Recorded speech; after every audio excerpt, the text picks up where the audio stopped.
Hello दोस्तों, अगर आप एसएससी जीडी की तैयारी कर रहे हैं तो ये क्लास आपके लिए बहुत ही महत्वपूर्ण होने वाला है। इस क्लास में हम आपके लिए लेकर के आए हैं टॉप 40 जीके जीएस का एमसीक्यू जो कि आपके एग्जाम के लिए काफ़ी इंपॉर्टेंट होने वाला है। और इस क्लास का डिजाइन इस प्रकार से किया गया है कि आपका जो 80% क्वेश्चन होगा वह प्रीवियस ईयर रखा गया है और 20% जो क्वेश्चन है वह एग्जाम ओरिएंटेड यानी जिसे एग्जाम में आने की ज़्यादा संभावना है वैसा प्रश्न को रखा गया है। अगर आपको इस क्लास की पीडीएफ भी चाहिए तो आप वीडियो के डिस्क्रिप्शन से पीडीएफ को भी प्राप्त कर सकते हैं। तो आइए आज की क्लास को हम स्टार्ट करते हैं। अगर आपको क्लास अच्छा लगे तो आप वीडियो को जरूर लाइक करें और चैनल को भी सब्सक्राइब करें। आज का क्वेश्चन बोला गया है पहला कि कागज का भारत में आगमन किस सदी में हुआ था। तो दोस्तों कागज का जो आगमन हुआ था भारत में यह जो है 13वीं सदी में। कब? तो 13वीं सदी में हुआ था। आपका उत्तर यहाँ पे सी नंबर तो सही हो जाएगा। और 13वीं सदी में दोस्तों दिल्ली सल्तनत काल में जो है अरबों के द्वारा कागज जो है भारत में लाया गया था। आपको याद रखना है कि अरबों के द्वारा जो है कागज को भारत में लाया गया था। अगला प्रश्न आगे है लखनऊ से पहले अवध की राजधानी कहाँ थी। तो लखनऊ से पहले दोस्तों जो अवध की राजधानी थी वह थी फैजाबाद। कहाँ पे? तो फैजाबाद थी। आपका उत्तर यहाँ पे फैजाबाद सही होगा। और अगर हम बात कर लें फैजाबाद का तो नवाबों के शुरुआती दौर में यही जो क्या था तो अवध की राजधानी था। और अगर हम बात कर लें तो हर्षवर्धन की राजधानी कहाँ पे था तो ये था कन्नौज में। कहाँ पे? कन्नौज। और ये मथुरा के बारे में बात करेंगे तो यह जो है शूरसेन महाजनपद की राजधानी था मथुरा। और पेशावर जो है कुषाण वंश का जो राजा था कनिष्क उसका राजधानी था यहाँ पे पेशावर। अगला क्वेश्चन आगे है प्रथम भक्ति आंदोलन का आयोजन किसने किया था। तो प्रथम भक्ति आंदोलन का जो दोस्तों आयोजन है यह किया था रामानुजाचार्य ने। किसने किया था? तो रामानुजाचार्य ने किया था। आपका उत्तर यहाँ पे सी नंबर सही हो जाएगा। अगर हम बात कर लें शंकराचार्य के बारे में तो यह जो अद्वैत वेदांत के संस्थापक थे। कौन? तो शंकराचार्य। और अगर हम बात कर लें नागार्जुन का तो यह जो है शून्यवाद के प्रेरणता थे। और रामानुजन के बारे में रामानुजाचार्य के बारे में आपको तो पता चल ही गया है।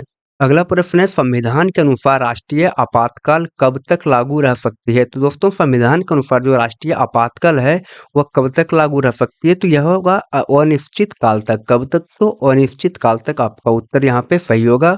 और ये जो अनिश्चित काल तक ये लगता है ये कैसे? तो संसद जो है हर 6 महीने में प्रस्ताव को पारित करेगा और इसे अनिश्चित काल तक बढ़ा सकता है। अगला क्वेश्चन आगे है सामाजिक सुरक्षा किस सूची में शामिल है। तो दोस्तों सामाजिक सुरक्षा जो है यह जो है कौन सी सूची में है तो ये जो समवर्ती सूची में। कौन सी सूची में? तो समवर्ती सूची में ये है। आपका उत्तर सी नंबर सही होगा। और समवर्ती सूची में दोस्तों क्या होता है इसमें क्या है तो सामाजिक सुरक्षा पर केंद्र और राज्य दोनों कानून बना सकते हैं। मतलब समवर्ती सूची का मतलब होता है जिसके ऊपर केंद्र और राज्य दोनों कानून बनाएगा। और राज्य सूची में क्या होगा तो केवल कौन बनाएगा तो राज्य सरकार बनाएगा। और अगर हम बात कर लें संघ सूची के बारे में इस पे केंद्र सरकार को कानून बनाने का अधिकार होता है।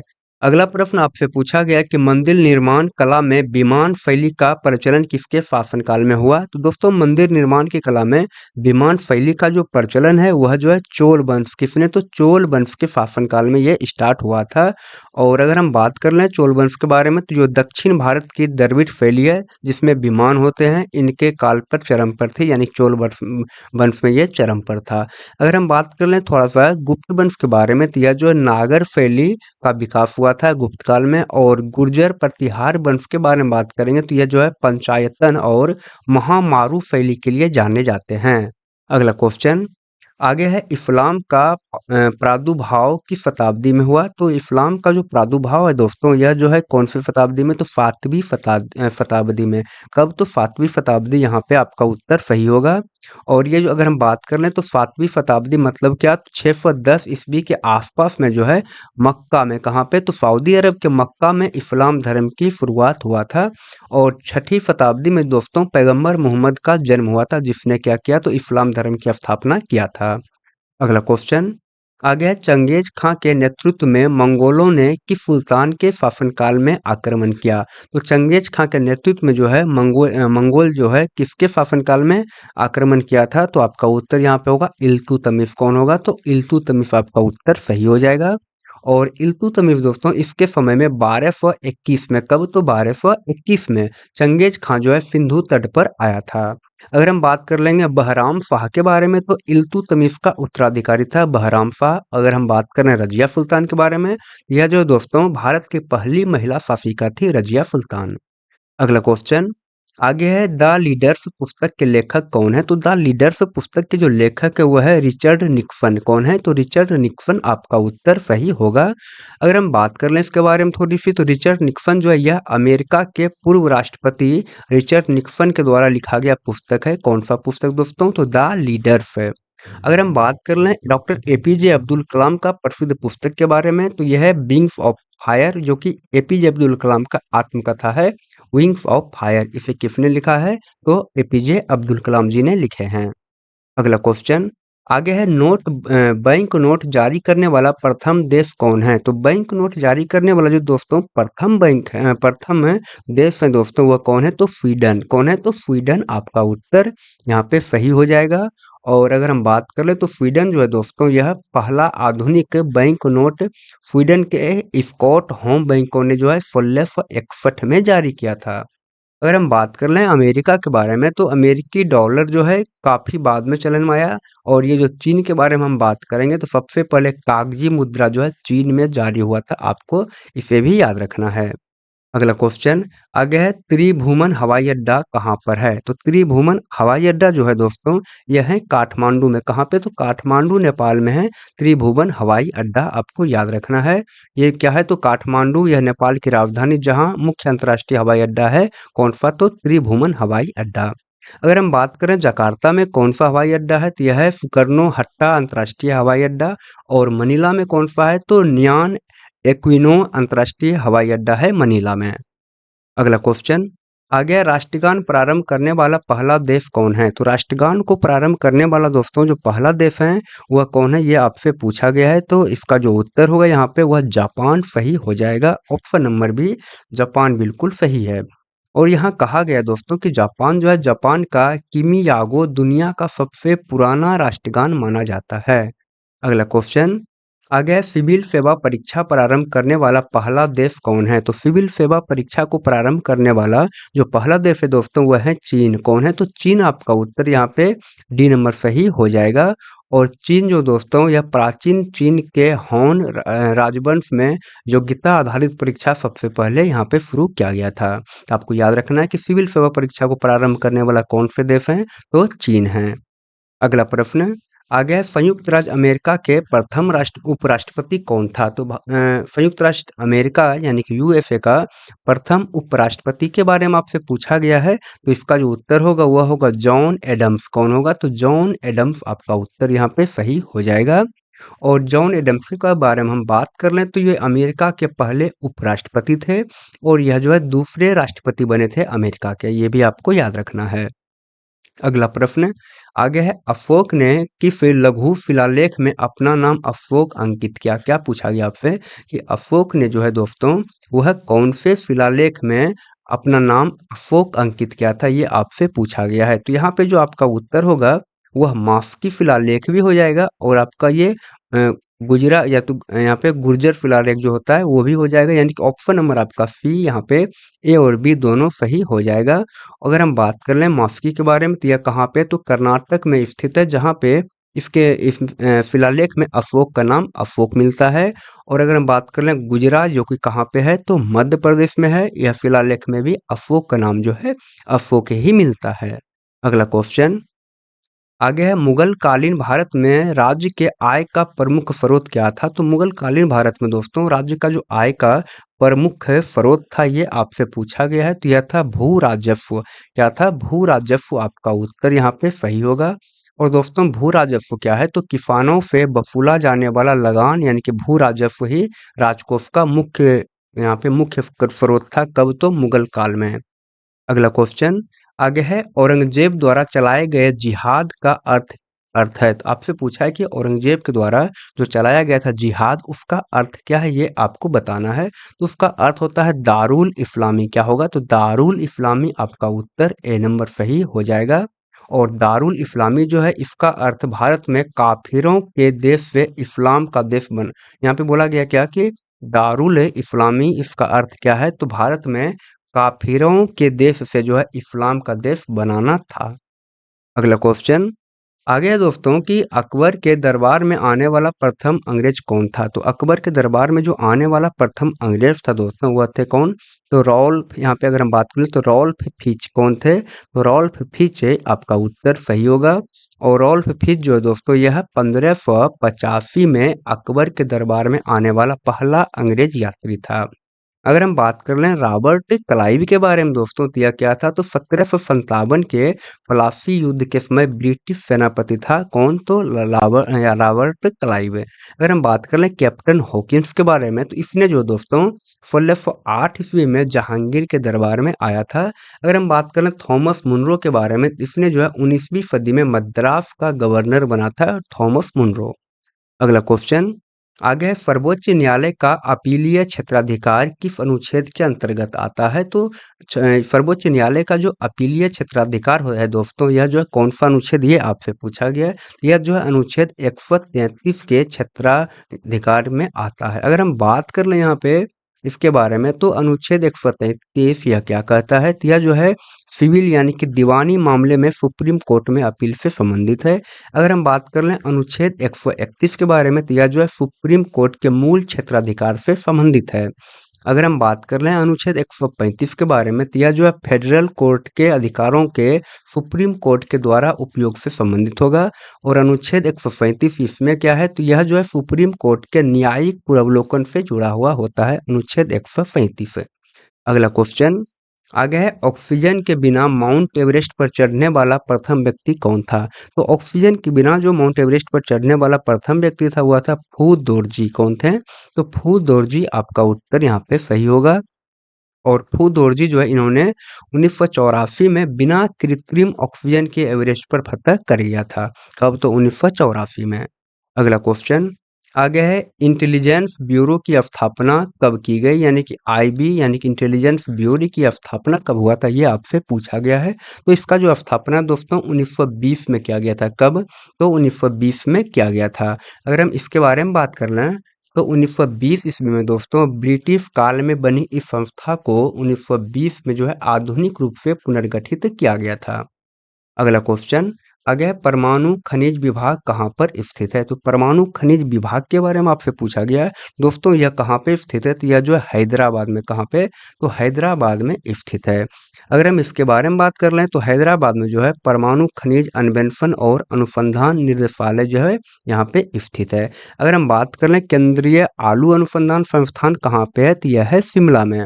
और भारतीय वन प्रबंध संस्थान कहाँ पे है? तो यह है भोपाल में। और अगर हम बात कर लें लाख अनुसंधान संस्थान का तो यह कहाँ पे है? तो यह है आपका रांची में। अगला क्वेश्चन आगे है निष्क्रिय प्रतिरोध के सिद्धांत का प्रतिपादन किसने किया? आपसे पूछा है कि निष्क्रिय प्रतिरोध के सिद्धांत का प्रतिपादन किसने किया? तो आपका जो उत्तर होगा दोस्तों यह होगा अरविंद घोष ने जो है निष्क्रिय प्रतिरोध के सिद्धांत का प्रतिपादन किया था। और अरविंद घोष ने दोस्तों इन्होंने अपनी रचनाओं में जो है अंग्रेज के खिलाफ इस सिद्धांत की वकालत किया था। अगर हम बात कर लें राजेंद्र प्रसाद के बारे में तो यह जो है भारत के प्रथम राष्ट्रपति हैं। और डॉक्टर भीमराव अम्बेडकर के बारे में अगर बात कर लें तो यह जो है भारतीय संविधान के निर्माता माने जाते हैं डॉक्टर भीमराव अम्बेडकर। अगला क्वेश्चन आगे है सेल्यूलर जेल की दीवारें पर भारत का इतिहास लिखने वाला नेता कौन था? तो सेल्यूलर जेल का जो दीवार है उसके ऊपर भारत का जो इतिहास लिखने वाला नेता था उसका नाम क्या है? तो वीर सावरकर। कौन थे? तो वीर सावरकर आपका उत्तर क्या होगा? बिल्कुल सही हो जाएगा। और वीर सावरकर ने दोस्तों काला पानी की सजा के दौरान इन्होंने अंडमान जेल के दीवारों पर इतिहास को लिखा था। अगर हम बात करें थोड़ा सा बाल गंगाधर तिलक के बारे में तो इन्हें जो है बर्मा की मॉडुले जेल में रखा गया था। इसको बर्मा के मॉडुले जेल में रखा गया था। किसे? तो बाल गंगाधर तिलक को। अगर हम बात करें बिपिन चंद्र पॉल का तो यह जो है भारतीय स्वतंत्रता संग्राम के उग्रवादी गुट के नेता थे। कौन? तो बिपिन चंद्र पॉल। अगला क्वेश्चन आगे है गांधी जी की मृत्यु पर किसने कहा था कि हमारे जीवन से रोशनी चली गई? क्या बोला गया कि गांधी जी की जब मृत्यु हो गई थी दोस्तों, तो किसने कहा था कि हमारे जीवन से रोशनी चली गई है? तो यह बात वो कहने वाला थे कौन? तो जवाहरलाल नेहरू। कौन थे? जवाहरलाल नेहरू, भारत के प्रथम प्रधानमंत्री। और जवाहरलाल नेहरू जो है, गांधी जी की हत्या जब हो गया था 1948 ईस्वी में, इस पर जो है राष्ट्र को संबोधित करते हुए इन्होंने यह बात कही थी। तो कौन सी बात? तो हमारे जीवन से रोशनी चली गई है। अगर हम बात करें थोड़ा-सा डॉक्टर राजेंद्र प्रसाद के बारे में, तो यह जो है दोस्तों संविधान सभा के अस्थायी सदस्य बनाए गए थे। और अगर हम बात करें भीमराव अंबेडकर के बारे में, तो यह जो है प्रारूप समिति के अध्यक्ष थे।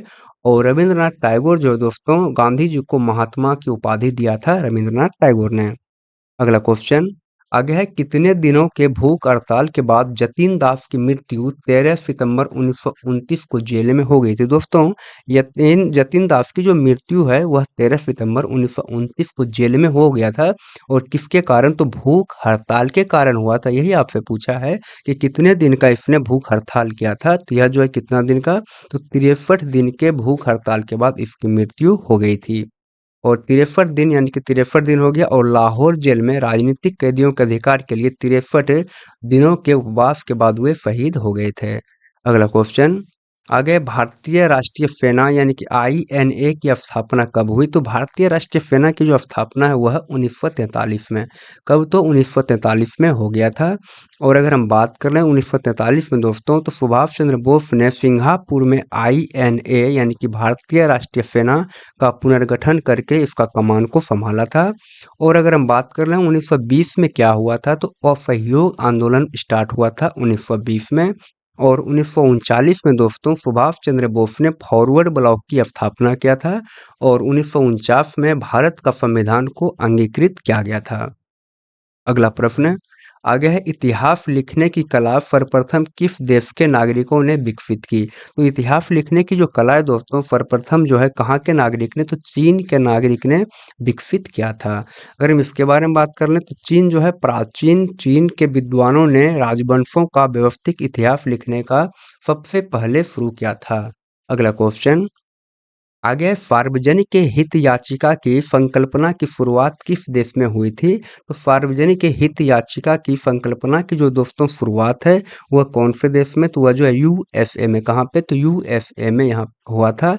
अगर हम बात कर रहे हैं तो यूएसए में दोस्तों 1960 के दशक में जनहित याचिका यानी कि पीआईएल की अमेरिका में शुरुआत हुआ था। अगर हम बात करें जर्मनी के बारे में थोड़ा सा, तो जर्मनी के बीमर संविधान से जो है भारतीय संविधान में आपातकाल के प्रावधान लिए गए हैं। आपको याद रखना है कि भारतीय संविधान में आपातकाल का जो प्रावधान लिया गया कौन से देश से? तो वह जो है जर्मनी देश से।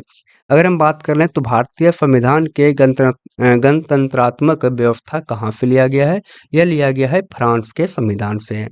अगला क्वेश्चन आगे है, केंद्रीय कृषि विश्वविद्यालय की स्थापना करने वाला पहला राज्य कौन है? तो केंद्रीय कृषि विश्वविद्यालय की स्थापना करने वाला जो पहला राज्य है दोस्तों वह कौन सा होगा? तो मणिपुर। क्या हो जाएगा आपका उत्तर? तो मणिपुर सही हो जाएगा। और मणिपुर जो है दोस्तों यह 1993 में इम्फाल यानी कि मणिपुर की जो राजधानी है इम्फाल, वहाँ पर भारत का पहला केंद्रीय विश्वविद्यालय का स्थापना किया था। हम अगला प्रश्न की बात करेंगे तो द सी ऑफ ट्रंक्विलिटी कहाँ स्थित है? तो द सी ऑफ ट्रंक्विलिटी जो है स्थित है दोस्तों यह कहाँ पे? तो यह है चंद्रमा पे। कहाँ पे? तो चंद्रमा पर दोस्तों यह स्थित है। और अगर हम बात करें तो चंद्रमा यह जो है चंद्रमा का वह मैदानी इलाका है जहाँ 1969 में अपोलो 11 अंतरिक्ष यान उतरा था। अगर हम बात कर लें मंगल ग्रह के बारे में, तो यह सौर मंडल का लाल ग्रह कहा जाता है मंगल ग्रह को। और पृथ्वी क्या है? तो जीवन युक्त नीला ग्रह पृथ्वी को कहा जाता है। और शुक्र क्या है? तो यह सौर मंडल का सबसे गर्म ग्रह है शुक्र। आपको ये भी याद रखना है। अगला क्वेश्चन आगे है, चंद्रमा पृथ्वी का एक चक्कर पूरा करने में लगभग कितना समय लगाता है? तो चंद्रमा जो है पृथ्वी के एक चक्कर को पूरा करने में दोस्तों यह कितना? तो 27 दिन 8 घंटे का समय लगाता है। तो आपको ये याद रखना है। अगला क्वेश्चन आगे है, वर्ष 1946 में गठित अंतरिम कैबिनेट की अध्यक्षता किसने की? तो 1946 में गठित अंतरिम कैबिनेट की जो दोस्तों अध्यक्षता है उसे जो है जवाहरलाल नेहरू ने उसकी अध्यक्षता जवाहरलाल नेहरू ने किया था। और जवाहरलाल नेहरू जो है ये अंतरिम सरकार के उपाध्यक्ष थे और इन्होंने ही कैबिनेट की अध्यक्षता किया था। और भीमराव अंबेडकर जो है दोस्तों यह स्वतंत्र भारत के पहले कानून मंत्री बने थे भीमराव अंबेडकर। और डब्ल्यू सी बनर्जी जो है दोस्तों यह 1885 में भारतीय राष्ट्रीय कांग्रेस के पहले अध्यक्ष हुए थे डब्ल्यू सी बनर्जी यानी कि व्योमेश चंद्र बनर्जी। अगला क्वेश्चन आ गया है यहाँ पे बैंक ऑफ हिंदुस्तान की स्थापना कब हुई? तो बैंक ऑफ हिंदुस्तान की जो स्थापना हुआ 1770 में कब हुई थी? तो 1770 में हुआ था। अगर हम बात कर लें तो इसका स्थापना कहाँ पे हुआ था? कलकत्ता में इसका स्थापना हुआ था 1770 में बैंक ऑफ हिंदुस्तान का। और यह भारत का सबसे पहला बैंक था, आपको ये भी याद रखना है। अगला क्वेश्चन आगे है एशियाई खेलों में स्वर्ण पदक जीतने वाली प्रथम भारतीय महिला कौन थी? दोस्तों क्या पूछा आपसे कि एशियाई खेलों में जो है स्वर्ण पदक जीतने वाली प्रथम भारतीय महिला कौन थी? तो यहाँ पे आपका उत्तर होगा कमलजी संधू। क्या होगा उत्तर आपका? तो कमलजी संधू आपका उत्तर सही होगा। और कमलजी संधू जो है दोस्तों यह 1970 के बैंकॉक के एशियाई खेलों में 400 मीटर की दौड़ में जो है स्वर्ण पदक को जीता था। अगर हम आरती साहा के बारे में बात कर रहे हैं तो यह जो है इंग्लिश चैनल को तैर कर पार करने वाली प्रथम भारतीय महिला बनी है आरती साहा। अगला क्वेश्चन आगे है भारत का प्रथम विमान वाहक पोत कौन है? भारत का प्रथम विमान वाहक पोत जो है दोस्तों वह कौन सा है? वह है INS विक्रांत। क्या हो जाएगा? तो INS विक्रांत जो है भारत का प्रथम विमान वाहक पोत है। और INS विक्रांत जो है दोस्तों वह 1961 में इसे जो है भारतीय नौसेना में प्रथम विमान वाहक पोत के रूप में शामिल किया गया था। अगर हम बात करें तलवार के बारे में तो यह जो है भारतीय नौसेना का एक फ्रीगेट जहाज होता है। और राजपूत के बारे में हम बात कर लें तो यह एक गाइडेड मिसाइल विध्वंसक जहाज था। अगला क्वेश्चन आगे है राष्ट्रीय डेयरी बोर्ड की स्थापना कब हुई? तो राष्ट्रीय डेयरी बोर्ड की जो दोस्तों स्थापना हुआ 1970 में। कब? तो 1970 में हुआ था। और 1970 में दोस्तों क्या है तो ऑपरेशन फ्लड शुरू किया गया था जिसे अच्छा, यहाँ पे बोला गया राष्ट्रीय डेयरी विकास। वो डेयरी किससे संबंधित है दोस्तों? तो यह जो है दूध से संबंधित है। और दूध के लिए जो है ऑपरेशन फ्लड आया था 1970 में। और इसीलिए हम कहते हैं कि राष्ट्रीय डेयरी बोर्ड की स्थापना जो है 1970 यहाँ पे सही होगा। अगला क्वेश्चन आगे है चावल को पॉलिश करने से कौन सा विटामिन नष्ट हो जाता है? दोस्तों चावल को अगर आप पॉलिश करेंगे तो इसमें जो विटामिन B1 होता है वह क्या होगा? नष्ट हो जाता है। और विटामिन B1 का नाम दोस्तों होता है थायमिन। क्या होता है? थायमिन होगा। और थायमिन की कमी से दोस्तों बेरी बेरी रोग होता है। कौन सा रोग होगा? तो थायमिन की कमी से होता है बेरी बेरी रोग, आपको ये याद रखना है। अगर हम बात कर लें विटामिन ए तो यह जो है गाजर में, पपीता में ये सब मिलता है जो कि आंख के लिए बहुत ही ज़्यादा फायदेमंद होता है। और विटामिन ई के बारे में बात करेंगे तो यह जो है बादाम के और क्या होगा तो बीज में मिलता है। और यह किसके लिए फायदा करता है? तो यह जो है प्रजनन क्षमता को बढ़ाने में फायदा करता है। अगर हम बात करें विटामिन के का तो यह जो है हरी सब्जियों में मिलता है और यह क्या करता है तो रक्त को थक्का जमाता है। कौन? तो विटामिन के। हम अगला प्रश्न की बात करेंगे तो आगे है रैयतवाड़ी प्रथा किसने प्रारंभ किया? दोस्तों रैयतवाड़ी प्रथा जो है इसको प्रारंभ करने वाला कौन थे? तो टॉमस मुनरो थे। कौन थे? तो टॉमस मुनरो आपका उत्तर यहाँ पे सही हो जाएगा। और टॉमस मुनरो जो है दोस्तों यह मुनरो ने जो है मद्रास में किसानों से सीधा लगान समझौता यानी कि रैयतवाड़ी लागू किया था। अगर हम बात कर लें यहाँ पे हॉल्ट मैकेंजी के बारे में तो यह जो है महलबारी व्यवस्था के जनक थे। कौन? तो हॉल्ट मैकेंजी। अगर बात करेंगे लॉर्ड कर्नवालिस के बारे में, यह जो है 1793 में अस्थाई बंदोबस्त को शुरू किया था। और लॉर्ड डलहौजी जो है दोस्तों यह राज्य हड़प नीति से संबंधित है। लॉर्ड डलहौजी। दोस्तों 39 ही प्रश्न हम आपके लिए लेकर के आ पाए हैं, लेकिन आप बताएं हमें कि आप 39 प्रश्न में कितने प्रश्न को सही कर पाए हैं। PDF आपको चाहिए तो आप जरूर जाइए टेलीग्राम चैनल से। वीडियो की डिस्क्रिप्शन में लिंक दिया गया है, आप वहां से इसे डाउनलोड कर लीजिए। और क्लास को करने के बाद आप एक बार इसे रिवाइज जरूर कर लीजिएगा PDF से, तो आपको क्या होगा तो याद हो जाएगा अच्छे तरीके से। बाकी हम मिलते हैं आपसे अगले क्लास में, तब तक के लिए बाय, थैंक यू।